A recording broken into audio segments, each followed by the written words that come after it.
नमस्कार विद्यार्थी मित्र. आज आपण एका करंट टॉपिकवरती ज्वलंत मुद्द्यावरती हा व्हिडिओ घेऊन येत आहोत आणि सध्या 2 दिवसापासून मोठ्या प्रमाणामध्ये जीएसटी वरती आपल्या देशामध्ये पूर्णपणे चर्चा सुरू आहे, डिबेट सुरू आहेत. याला जीएसटीची दुसरी क्रांती असं म्हटलं जातंय. पहिली क्रांती होती ती क्रांती जीएसटीची जी 2016-17 ला झाली. त्या सत्रामध्ये नंतर आपण पाहतोय की जे मोठे बदल झाले आणि त्यानंतर आता ही क्रांती 2025 ला पुन्हा एकदा केली असं एक सरकारचं आणि बाकीच्या लोकांचंही म्हणणं आहे. आता जर क्रांती पहिल्यांदा झालेली होती तर पुन्हा दुसऱ्यांदा क्रांती करून आपण वेगळं काय केलं 8 वर्षामध्ये, हा एक मुद्दा या अनुषंगाने उभा राहतोयच. आता जो काही मुद्दा महत्वाचा होता 2014 ला मोदी गव्हर्नमेंट अस्तित्वात येण्याच्या पूर्वी एक आपल्याला छोटीशी जाहिरात ऐकायला मिळायची सत्ताधारी पक्षाकडून, बहुत हुई महंगाई की मार अब की बार मोदी सरकार म्हणून. आणि मग महंगाई की मार म्हणत म्हणत या जीएसटीनं मध्यम वर्गाचं कंबरटं मोडलं आणि एवढी महागाई वाढवली आणि त्याचा परिणाम म्हणून पुन्हा एकदा सरकारला नवीन याच्यामध्ये रिफॉर्म्स आणणं भाग पडलेलं आहे.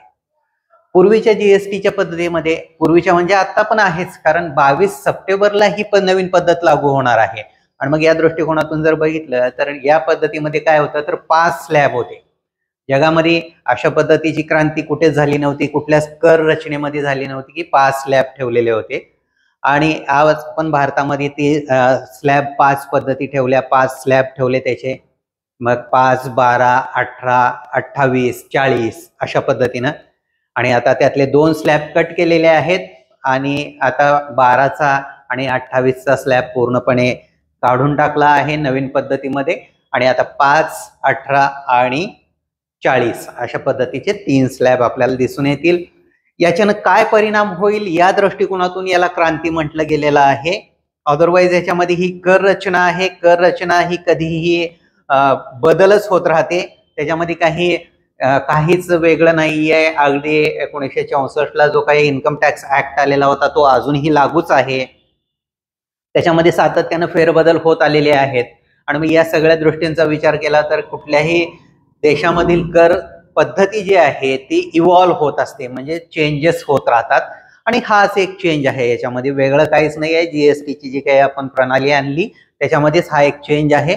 याच्यामध्ये क्रांतीसारखं वेगळं काही नाहीये. पूर्वी क्रांती म्हणून आपल्याला महागाई जास्त वाढली आणि आता क्रांती म्हणून महागाई कमी झाली असा याचा अर्थ होतोय सरळ सरळ. तर ते काय होणार आहे आणि काय नाही, आणि याच अनुषंगाने आपण चर्चा करूया की खरंच हे मध्यम वर्गापर्यंत याचा लाभ पोहोचणार आहे का. हा लाभ आजपर्यंत या 10-12 वर्षामध्ये सगळा लाभ जो कॉर्पोरेट घेऊन जातोय तो याच पद्धतीनं पुढेही यामध्ये होणार आहे. याबद्दलही चर्चा करूया आपण. आता ही कर सुधारणा 2017 नंतर सर्वात मोठी म्हटलं जाते, कारण भारतामधील या अप्रत्यक्ष पद्धतीनं या अप्रत्यक्ष कर सवलतीनं नेमकं केलं काय तर महागाई मोठ्या प्रमाणात वाढवली. जो पूर्वी वॅट होता तो वॅट हा स्ट्रक्चरल पद्धतीनं चेंजेस व्हायचा आणि ह्याच्यामध्ये काय झालं की डबल कर वाढत गेले आणि त्यामुळं महागाई मोठ्या प्रमाणात वाढल्याचं आपल्याला दिसून येतं.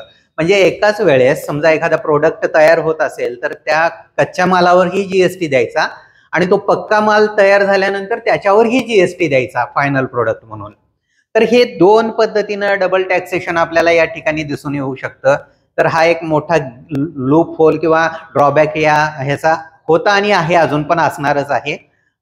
जसं एक उदाहरण आताच्या नवीन पद्धतीमध्ये बघितलं तर आपल्याला दिसून येतं की सोलर जे काही प्लेट्स आहेत तर त्या सोलर प्लेट्स बनवण्यावरती आपल्याला 5% जीएसटी द्यावा लागणार आहे सध्याच्या कर रचनेमध्ये.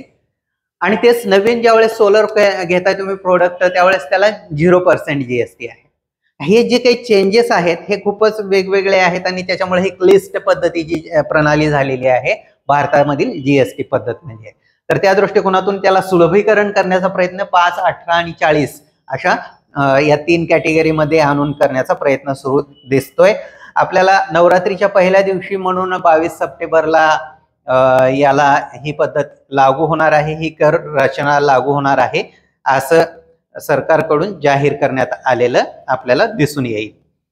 आता याच्यामध्ये 2 स्लॅब जे आहेत तो 2 स्लॅब काढून टाकलेले आहेत. पूर्वी 5, 12, 18, 28 असे जटिलपणा त्याच्यामध्ये आलेला होता, तो आता 12 आणि 28चा 2 स्लॅब काढून टाकलेले आहेत आणि त्याच्या जागी 5%, 18% आणि 40% असे 3 आपल्याला स्लॅब दिसून येतात. जे काही रोजच्या दैनंदिन वापराच्या वस्तू आहेत, म्हणजे जे काही टूथपेस्ट आहे किंवा ब्रश आहे, तर अशा गोष्टींवरती 5% जे काही रेग्युलर गरजा आहेत त्यांच्यासाठी, बाकीच्या सेवा आणि इतर वस्तू ज्या आहेत त्याच्यामध्ये 18%, आणि त्याचबरोबर लक्झरी वस्तू आणि त्याचबरोबर सिन प्रोडक्ट्स म्हणजे हानिकारक प्रोडक्ट जे आहेत, जसं तंबाखू असेल, सिगरेट असेल, त्याचबरोबर तुमचं जे काही सॉफ्ट ड्रिंक, कोल्ड ड्रिंक्स हे जे काही आहेत याच्यावरती 40%, अशा 3 स्लॅब ह्याच्यामध्ये करण्यात आल्याचं आपल्याला दिसून येतं. आता ह्याच्यामध्ये 40%चा स्लॅब हा खूपच लक्झरी आणि वेगळ्या पद्धतीनं त्याची रचना करण्यात आलेली आहे. कारण काय आहे की ते अफोर्डेबल आणि जे ऍडिक्टेबल, अफोर्डेबल आणि ऍडिक्टेबल या दोघांना ते द्यायचीच, म्हणजे 40%. ज्यांना अफोर्ड होते त्यांना काही फरक पडत नाही आणि जे ऍडिक्ट आहेत त्यांनाही काही फरक पडत नाही. 40% काय आणि 400% काय. जर एखादा म्हणजे ऍडिक्ट झालेला असेल तर तो 400% टॅक्स असला तरी पण तो घेणार आहे आणि वापरणार आहे, आणि जो अफोर्ड करू शकतो तो 400%चा टॅक्स पण भरू शकणार आहे. तर या दृष्टिकोनातून 40% हा वेगळ्या पद्धतीनं इथं दिसतो आपल्याला. 5% किंवा 0 जीएसटी, जसं तूप, लोणी, चीज, पनीर, पिझ्झा, ब्रेड, खाकरा, चहा, कॉफी हे जे काही आवश्यक पदार्थ होते खाण्यापिण्याचे, त्याच्यावरही सरकारनं जीएसटी लावलेला होता खाण्यापिण्याच्या आयटमवरती, आणि त्याच्यावरती बराचसा टीका सरकारला सहन करावी लागलेली आपल्याला पाहायला मिळते.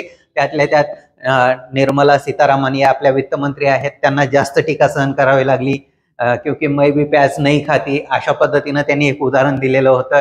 तर या दृष्टिकोनातून पाहतोय की आपण 0% किंवा 5% केलेला आपल्याला पाहायला मिळतो. साबण, shampoo, toothpaste, biscuit, cake, ice cream याच्यावरती 5% जीएसटी लागणार आहे. आणि जो काही पूर्वी 28%चा जीएसटी होता तो 18% मध्ये कन्वर्ट केलेला आहे बऱ्याचशा ठिकाणी, जसं सिमेंट आहे, छोटे कार आहे, मोटरसायकल उद्योग यांच्यावरती जो जीएसटी आहे 28% वरून 18% वरती आणण्यात आलेला पाहायला मिळतोय आपल्याला. तर अशा पद्धतीने हे चेंजेस केलेले आहेत, आणि या चेंजेसमध्ये पुन्हा एकदा जे काही कर रचना आहे ती कर रचना सुलभीकरण, त्याचे रूल जे आहेत ते सुलभ करण्याचा प्रयत्न केला गेलेला आहे. नोंदणी आणि रिफंड या पद्धतीमध्ये पण प्रक्रियामध्ये बदल करण्याचा प्रयत्न केला गेलेला आहे. इनपुट टॅक्स क्रेडिट हा कायम असेल, म्हणजे तुम्ही जो टॅक्स भरलेला आहे त्या अगेन्स्ट इनपुट जे आहे त्यांना त्याचं क्रेडिट घेता येणार आहे.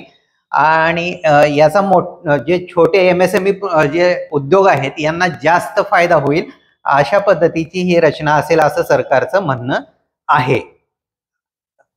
आता याच्यामध्ये कितपत होईल, कसं होईल हा येणारा काळ ठरवेल. पण सध्या तरी विमा सेवा म्हणजे जो काही जीवन विमा होता त्याच्यावरती सरकारनं 5% टॅक्स लावलेला होता, तोही कमी केलेला आहे. जिम, सलून, योगा ह्यासारख्या ज्या सेवा आहेत त्याच्यावरती आता 5% जीएसटी लावला गेलेला आहे. पूर्वी याच्यामध्ये 12% किंवा 18% असा स्लॅब होता, हे आपण पाहतोय. त्याचबरोबर हॉटेलमध्ये सुद्धा 5% जीएसटी असेल. पूर्वी 12%चा स्लॅब होता. हॉटेलच्या ज्या काही 7,500 रुपयाच्या रूम्स आहेत त्याच्या खालच्या रूमवरती 12% होता, तो 5% करण्यात आलेला आपल्याला पाहायला मिळतोय. त्यानंतर जे काही तंबाखू उत्पादने आहेत याच्यावरती 40% जीएसटी लावलाय. आता आपण जसं बोललो तसं किंवा गरज आणि त्याचबरोबर अफोर्डेबिलिटी आणि त्याचबरोबर ऍडिक्शन या दोन दृष्टिकोनातून विचार करून त्या ठिकाणी तंबाखू सारख्या उत्पादनावरती 40% जीएसटी आपल्याला दिसून येतो. त्याचबरोबर 1200 सीसी पेक्षा जास्त मोठ्या क्षमतेच्या लक्झरी कार्स आणि 4 मीटरपेक्षा मोठ्या क्षमतेच्या लक्झरी कार्स ज्या आहेत त्याच्यावरती आता पूर्वी जो 28% होता तो 40%ला नेलेला आहे कर, आणि जो पूर्वी 28% होता तो मीडियम कार्स वरती तो 28% वरून 18% वरती आणलेला आहे. कारण आता 28%चा स्लॅबच काढून टाकलेला आहे. त्यामुळे आपल्याला दिसून येते की तिथं तो फरक पडलेला आहे. याशिवाय आपण पाहतोय की 40% जीएसटी हा कॅसिनो आणि जुगारावरती आहे. साहजिकच आहे की कॅसिनो मध्ये जाऊन लाखो रुपये उडवणारा त्याला जीएसटीनं किती फरक पडतोय काय नाही, कारण तिथं हारायचंच आहे. आणि मग हारायच्या ठिकाणी आपल्याला काय दिसून येतं, तो 40% काय 400% काय, त्यामुळं 40%चा त्या ठिकाणी दिसून येतो आपल्याला. त्याशिवाय आपल्याला आणखी याच्यामध्ये काय बदल दिसून येतोय की याच्यामुळे होईल काय, तर असं म्हटलं जातं की GADPचा जो काही आपला सध्या ट्रम्प चा जो काही एक ट्रेड वॉर सुरू आहे अमेरिकेबरोबर, ती ट्रम्प दर 4 दिवसांनी दर 8 दिवसांनी म्हणतात की मी 25% कर लावणार, मी 50% कर लावणार, मी आता 200% कर लावणार. म्हणजे ते झोपून उठल्यानंतर पुढला कराचा दर किती असेल ते त्यांनाही कळत नाही आणि आपल्यालाही कळत नाही. तर त्याच्यामधून आपण तावून सुलाखून निघूया आणि 1 ते 1.5% आपल्या GDP मध्ये वाढ होईल, अशी एक साधारणतः 1-1.25%ची वाढ होईल असं तज्ञांचं म्हणणं आहे. पण याच्यामुळे 48,000 कोटींचा महसूल कमी होईल असंही म्हटलं जातंय सुरुवातीला. पण त्याच्यामुळं खरेदी शक्ती वाढेल आणि खरेदी शक्ती वाढल्यामुळे एक प्रकारे पुन्हा तो कुठेतरी कव्हर होईल असं म्हटलं जातं. आणि या सगळ्याचा परिणाम महागाई नियंत्रणात येईल असं सरकारचं म्हणणं आहे.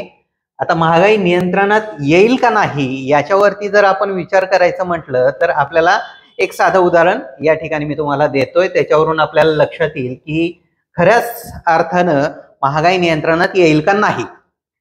भारतामध्ये सिमेंट कंपन्यांनी आता अंबुजा सिमेंट आहे, अल्ट्राटेक सिमेंट आहे, वेगवेगळ्या कंपन्या आहेत आणि या सगळ्या सिमेंट कंपन्या आता आपल्या इथले उद्योगपती गौतम अदानी यांच्या मालकीच्या आहेत. तर सिमेंट कंपन्यांनी काय केलं, GST लागू होणार आहे आता आणि GST जो 28% होता तो 28% वरून 18%ला आणणार हे माहित होतं.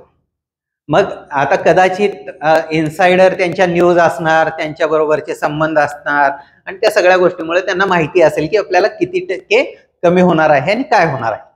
मग आता जे काही 320 रुपयाला मिळणारं सिमेंटचं पोतं होतं ते 320चं पोतं 350ला केलं आणि आता जो काही 28%चा GST आता 18% वरती आला, त्याच्यामुळे GST जो काही रेट आहे त्या अनुषंगाने विचार केलं तर किती कमी होणार आहे, तर साधारणतः इथं 25 ते 30 रुपयाचे फरक पडणार आहे.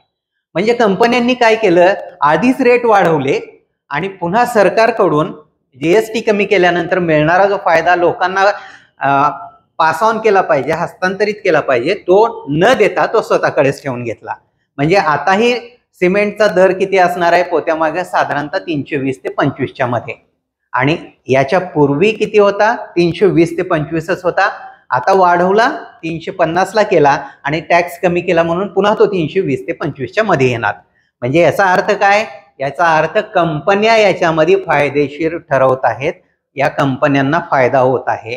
त्यामुळे पुढील काळामध्ये जरी आज आपण म्हणत असलो की लोकांना याचा फायदा मिळणार आहे, पण लोकांना फायदा मिळेल का नाही हे कंपन्या कशा वागतात त्याच्यावरती डिपेंड आहे. आणि मागच्या 10-12 वर्षामध्ये आपण पाहतोय की कंपन्या या फक्त स्वतःचा फायदा पाहत आहेत, बाकी नागरिकांची त्यांना कुठलीही काळजी नाही आहे. या 10 वर्षाचं या कंपन्यांचं सगळ्यात मोठं एक उदाहरण आहे आपल्या पुढे. मग त्या कंपन्या फक्त नागरिकांकडून कशा पद्धतीने काढता येईल, सरकारच्या माध्यमातून किंवा सरकारच्या रूल्सच्या माध्यमातून, एवढंच पाहिलं जात आहे.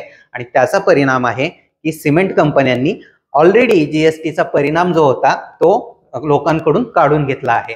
याच्यामध्ये तोटा कुणाचा होणार आहे, नागरिकांचा नाही, कारण नागरिकांना आताही 320ला जे काही मिळणारं पोतं होतं पुढेही 320ला सिमेंटचं मिळणार आहे. पण जो सरकारचा टॅक्स आहे या ठिकाणी, तो सरकारचा टॅक्स निघून जाईल, सरकारला तोटा होईल आणि कंपन्यांचा प्रॉफिट होईल. तर त्यामुळे पुढील काळामध्ये आपल्याला माहित नाही की महागाईवरती याचा कितपत परिणाम होईल, कारण कंपन्या भारतामध्ये आपण पाहतोय की आधीच त्यांना सूचना मिळते, मग ते सरकारमध्ये बसलेल्या कुणाकडून तर असेल किंवा काय आणखी वेगळ्या पद्धतीने असतील, त्यांच्या काय सोर्सेस आपल्याला काही माहित नाहीये, परंतु त्यांना आधीच सूचना मिळते एक प्रकारे, आणि त्या कंपन्या आधीच त्याच्या आधीच सबसिडी म्हणजे जे काही लोकांना मिळणार आहे त्याचं काढून घेतात. सेम पद्धतीने आपण 2 वर्षापूर्वीही पाहिलेलं आहे, फेम सबसिडी गव्हर्नमेंटनं अनाऊन्स केलेली होती आणि ती फेम सबसिडी गव्हर्नमेंटनं त्याची सबसिडी म्हणजे ज्या काही इलेक्ट्रिक उद्योग आहेत, इलेक्ट्रिक वाहनं आहेत, त्या वाहनांना गव्हर्नमेंटनं पहिल्यांदा वाहनांना तुम्ही ज्यावेळेस इलेक्ट्रिक वाहन खरेदी करताय त्यावेळेस तुम्हाला सबसिडी वाढेल असं अनाऊन्स केलं. आणि बरोबर त्याच्या एक 15 दिवस आधी कंपन्यांनी या वाहनांच्या किमती वाढवून ठेवलेल्या होत्या. म्हणजे एक प्रकारे काय आहे, नागरिकांना काहीच मिळत नाही आणि हेच जीएसटीच्या या नवीन क्रांतीमध्येही होईल का हे आपल्याला तपासून पाहावं लागेल. शेवटी या 10 वर्षामधील भारतातील कॉर्पोरेट उद्योग जे आहेत, या कॉर्पोरेट उद्योगांनी भारतातल्या नागरिकांसाठी काहीच केलं नाही, तर फक्त नागरिकांच्या माध्यमातून कसा पैसा जमा करता येईल एवढंच पाहिलेलं आहे. हा 10 वर्षाचा आपला अनुभव आहे आणि त्या अनुषंगानं आपण हा निष्कर्ष काढू शकतो की भलेही आपण म्हणत असलो की महागाई कमी होईल आणि लोकांना फायदा होईल, पण तो खऱ्या अर्थानं लोकांपर्यंत फायदा पोहोचवेल का नाही हे कोणाच्या हाती आहे, तर ते कॉर्पोरेटच्या हाती आहे आणि त्याच्यावरती डिपेंड आहे सगळं पुढील काळामधील महागाईचं नियंत्रण आणि लोकांच्या हाती येणारा पैसा.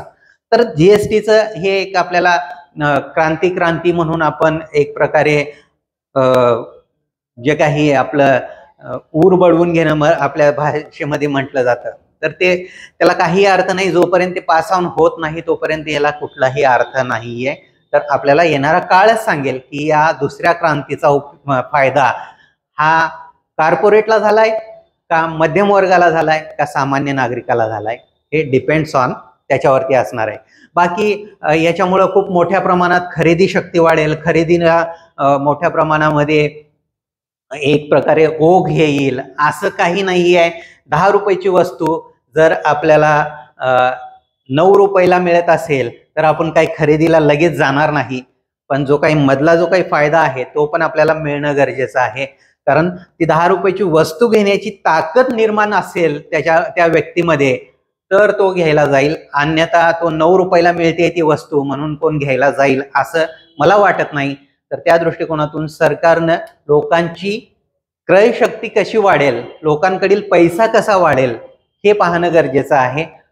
हे एका दिवसामध्ये चेंज होऊ शकणार नाही. याच्यासाठी निश्चितच सरकारनं लोकांकडील पैसा वाढवण्याचा प्रयत्न केला पाहिजे वेगवेगळ्या पद्धतीनं, आणि तरच आपल्याला खऱ्या अर्थानं महागाई आणि त्याचबरोबर जे काही इकॉनॉमीला चालना आहे ती इकॉनॉमीला चालना मिळू शकेल. असं एकूणच या जीएसटी नवीन क्रांतीचा विचार केला तर लक्षात येतं.